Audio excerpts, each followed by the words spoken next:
pretty commonly accepted that every Pokemon could defeat 1 billion lions, despite the fact that 1 billion is a really, really, really big number. It was even proven by the greatest scientists of our time and the greatest scientist that I know, Frank Asteroid Videos, who showed that even an Alolan Executor or a Tropius could get the job done. But could the weakest Pokemon defeat 1 billion lions? No, of course they couldn't. That's a stupid question. Of course a Magikarp can't beat 1 billion lions. But could it be one? Just one lion. I mean, a lion's a big animal. It's big, it's scary, it's bigger than a Subnoodle. It's bigger than 10 Subnoodles. It might actually be bigger than 20 Subnoodles, but it's not bigger than 50. Don't be ridiculous. That's stupid. Could a little guy, a Sunkern, a Magikarp, a Cosmog, for example, defeat a lion in a fight? And how would they do that? I don't think they could, because I'm pretty sure I could beat a Magikarp in a fight, but I don't think that I could beat a lion in a fight yet. But like, when I go to the gym for a little bit longer, like, I just keep an eye out. I'm gonna be fighting lions. By the way, if you're not subscribed to HMAS already, you should be. HMAS does a plethora of really interesting, cool videos that you should make sure to subscribe so you don't miss any. 1 billion lions versus Pokemon. Pokemon versus 1 billion lions. 1 billion Pokemon fans versus the shower. Whoa, hey, listen, that matchup is way more unbalanced. There's absolutely no way the fans can get in the shower. I would know I'm one of them. All hypothetical battles debated for countless hours. The most common conclusion to the first two being that the lions would have no trouble cleaving through the weakest of the pack. Sure, right? Like, surely they would. Surely they would. Please put me down. But would be decimated by the 100 Eldritch Abominations on the Pokemon side. Yeah, it is tough to win a fight when God is not on your side and is very squarely on the opposing side. But this couldn't be further from the truth, because today I will prove that a team of the 6 weakest Pokemon could each beat a lion in a 1v1, with each entry on our list getting progressively less powerful. Less powerful? And that list begins with Magikarp. Okay, so in terms of base stat total, its powers, I mean, it's not, well, we'll say it's not the worst, but it can't really do a huge amount. I mean, if you think about it, Magikarp can learn Splash and Tackle and Flail. Let's not forget about Flail. It does get Flail at some points, but it's not exactly the most impressive moveset now, is it? Don't let the mainstream media, aka the Pokedex, fool you. This fish is far from a pathetic excuse for a Pokemon. Now, yeah, I mean, they just don't want you to know how good it is. Don't let the media consume you. Don't let the Wokedex tell you that Magikarp's not amazing because it's so good. Admittedly, we are at a natural disadvantage here, considering how much fish are preyed upon by house cats. But surprisingly, Magikarp has a few tricks up its non-existent sleeves. Right, I mean, it is tough. Like, in the anime, they didn't want to eat it. They were like, Magikarp, don't want any of that. Please, give me a regular fish. And everyone turned to them and said, regular fish? What does that mean? Also, what's a fish? Is fish a word in the franchise past, like, Generation 1? Do they even say fish or just say water-type Pokemon? Because I guess they would. Do they just classify some water-type Pokemon as fish? How does this work? With a base speed stat of 80, we have quite a slippery fellow on our hands. That's the same speed as Pokemon like Dragonite and Hooper Unbound. Such agility should aid in dodging any direct attacks from the lion, but where Magikarp really shines is in its jumping ability. In Pokemon Black and White, they even made a video game for this whole thing, Magikarp Jump. It was a game that was only released on the phone, so maybe some of you haven't played it, but let me tell you, those Magikarp, they could jump. The end of a Pokedex reads that a Magikarp that has lived for many years can use the move Splash to leap over a mountain. Since the universe... The move remains useless though, does it? I don't think that sounds useless. Leaping a mountain seems quite useful. Say you're in a situation where you need to get over a mountain. Oh, would you look at that? You've got the ability to do so. How many situations do you need to get over a mountain? Oh, maybe you're getting chased by lions. Region is based in the United States. I'll assume that a Magikarp that's lived for a decent 30 years, the average lifespan of a carp is 20, can leap... Wait, really? 20 years? That's a solid lifespan. I didn't realize it was so long. Honestly, I would have thought the average lifespan of any fish would be like maybe a couple of years. The height of Mount Denali, which is about 6 kilometers in the air. That's without any assistance though. As we learn in the Pokemon anime, if the fish is put through a shonen training arc, Magikarp can leap out of this world and enter mankind's final frontier. What? This is canon. As stated in the Sonic Heroes opening theme, what comes up must come down. True, and when it comes down, it brings the unwieldy giga power of all the velocity that has been accumulated via dropping. And upon re-entering Earth's atmosphere, Magikarp Doesn't Magikarp learn bounce? will begin falling at a velocity of at least 11.2 kilometers per second. I only got a B in my physics GCSE. Wait, 11.2 kilometers per second? Per second? Wow, that's, I mean, hey, that 8 base speed's really coming in handy. But I know for a fact, if I was a lion and a fish that weighed 10 kg landed on my skull, I might need a super potion or two. So think twice. Yeah, you know what? I'm convinced. You know what? I'm going to chalk that up as a big thumbs up. I think that Magikarp can now kill a lion.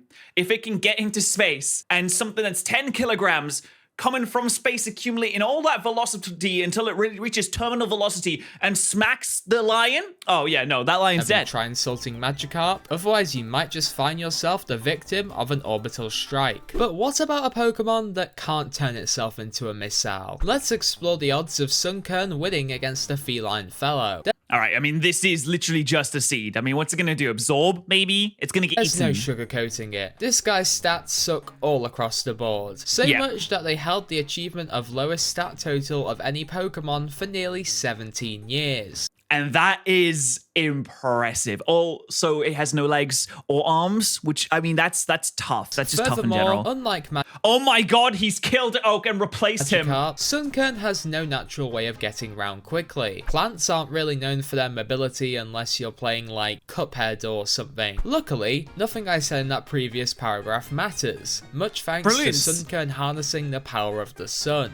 Chlorophyll. Sunkern's two abilities, Solar Power and Chlorophyll, can either boost the plant's special attack by 50% or double their speed stat, transforming them either into a rocket launcher or the Batmobile. To top this off, okay, I mean, it goes from 30 base speed to like a 60. It doubles your speed, which, you know, is solid. Doubling your speed is always good, or getting a bonus to your special attack. But I mean, a lion is a lion. It is quite big and sturdy and scary. It would take a lot to bring down. You know, people have to use guns on them, for example. Sunkern learning Solar Beam, an 120 base power move that fires a concentrated blast of sun juice at the enemy, puts no doubt in my mind that Sunkern comes out victorious. I'm not sure about this one. I mean, Solar Beam, okay, let's think about Solar Beam. Solar Beam is a blast of solar energy. It is concentrated down into a beam. Now, Sunkern's not huge. It can't accumulate, I would assume, a lot of solar energy. But to be fair, I've never been hit by a beam before, and solar energy is quite strong. You know, if you go out in the very sunny weather and you're not wearing like sunscreen or anything, you get sunburned. In fact, I did that. I went to Spain once and I went out for about 15 minutes in the sun without any kind of protection because I'm what you call an idiot, and I got terribly sunburned. So I assume that if you concentrate that power down into a beam that is about that thick, if you concentrate the power of the sun down to a beam that thick and blast it at a living creature, they're going to get really, really bad sunburn pretty quickly, which is going to stop the lion from being able to move that much because, you know, when you move around with the sunburn, oh my god, it hurts so much. The lion's not going to want to move around that much. So you know what? It would stop the lion in its tracks, which means I think that the Sunkern wins. I don't care if you're fighting an ant. If the ant pulls out a solar death ray, you're cooked. Literally. But doesn't that mean that Sunkern can only win if it's sunny outside? Oh yeah, true. I forgot that lions famously live in places like the savannah where there is absolutely no sunlight. Yeah, it's tough. Bad. But hey, if you still doubt my logic, think of it like this. Do you think 1 billion lions could beat the sun of... No. No, I don't. Maybe like a Googleplex lions could. Obviously not. So in my opinion, a billionth of the sun's power beating one lion seems quite reasonable. What doesn't seem reasonable is how Snom could beat a lion, or anything for that matter. I mean, it is in a frosty area. Maybe if it has the home field advantage and it's in its frosty mountainous terrain that it's used to, it has powder snow. I mean, lions don't like being cold. Cats don't like being cold. They always try to find the warm. I have a cat. Obviously, his name is Leo. We all love Leo very much, but he always tries to find the warm. He's always likes to a radiator when it's on. He's always lying in the sun, basking, sunbathing. So maybe if you're in the natural territory of Snom, you could have some kind of a chance here. The ice and bug type is about as pathetic in battle as it is cute. If you know how I feel, why would you say that? And unlike Magikarp and Sunkern, it really has no special talents to instantly...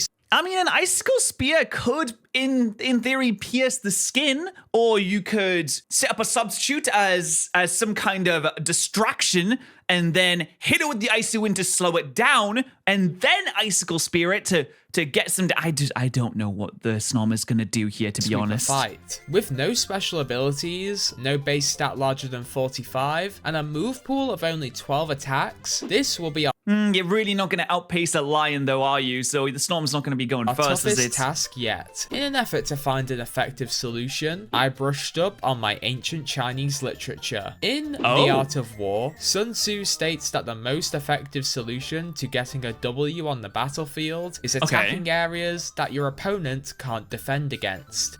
Okay, so Sun Tzu said that. Sun Tzu in The Art of War said the most effective solution to getting a W. Now, which part of a lion is always open for attack? The tail.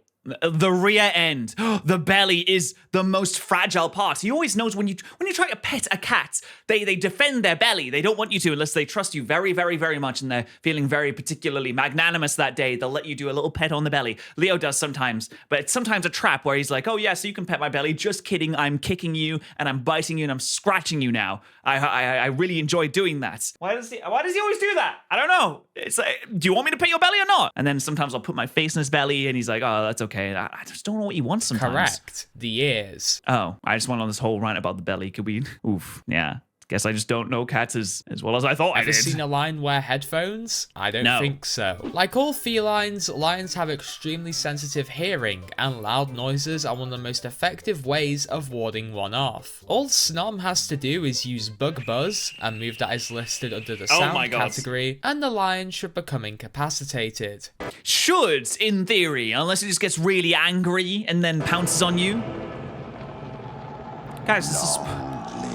Guys, spoilers for the lion. Resulting in another Pokemon victory. Failing that, we could always try and get lucky by spamming the attack Powder Snow that has a 10% chance to freeze and turn our target into a lion ice cream. Free a Lysicle. No, doesn't really fit, does it? Victories for the Pokemon proven, 3 more to go. Number 4 on our list will be Cosmog, who's... Okay, Cosmog exclusively knows teleports, which I suppose is good. I mean, you can't lose the battle if you can teleport around. If you don't get caught, you can't really lose, so you could wear it down, in theory. And then when you run out of teleports, you could struggle against a lion that also is exhausted and really gassed out and can't really defend itself, I suppose. I can't really think of how Cosmog could do this. Stands out as a Pokemon that learns 0 attacking moves. Teleport and Splash are the only moves Cosmog can learn. But before you get any Magikarp themed ideas, we will not be going back into space anytime soon.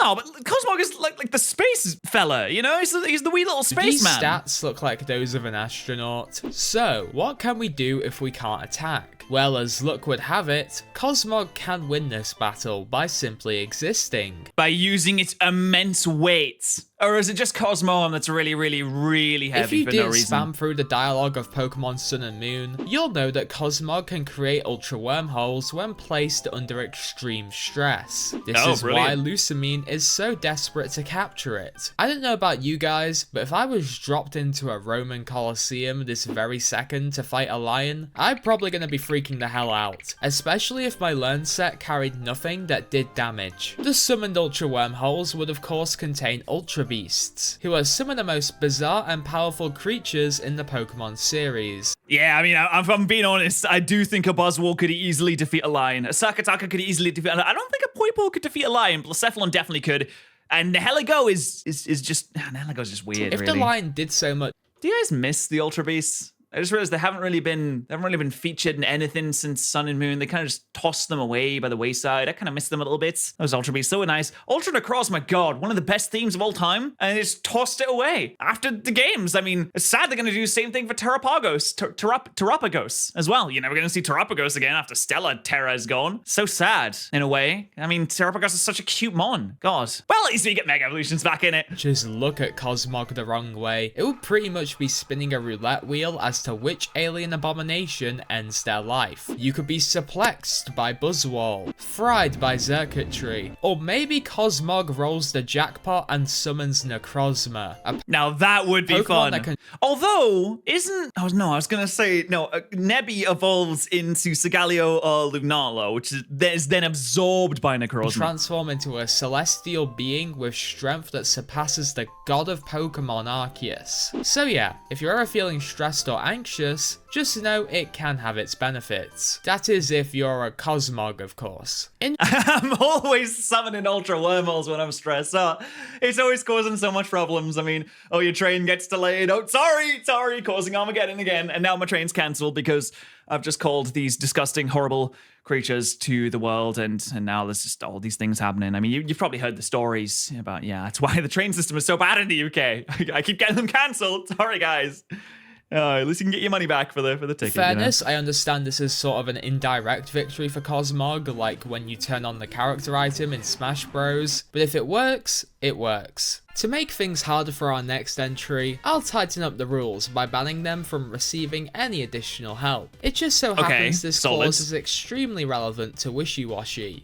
Yeah, I mean, it does kind of need a lot of help, doesn't it? I mean, the Wishy-Washy big boy form can kill just about anything, but little man, who's got the worst stats of the entire game? This Pokemon Not really holds sure about the that. record for the lowest base stat total in history, but also has the ability Schooling, allowing hordes of them to group up into a Leviathan stronger than most legendary Pokemon. That won't be happening today though. Wishy-Washy will have to face this feline in its weak solo form. But I mean, it is a fish. Oh, I guess lions are quite good and adept at catching fish. I truly don't understand how Wishy-Washy's going to get out of this one. Even when stripped of over 70% of its power, Wishy-Washy can still pack a punch. There are 3 moves that let Small Fry Jerp, Blacephory, and Sheer. Here body the king of the jungle. 1. Surf. Lions aren't exactly known for being aquatically gifted. In fact, their body structure puts them at a significant oh my god.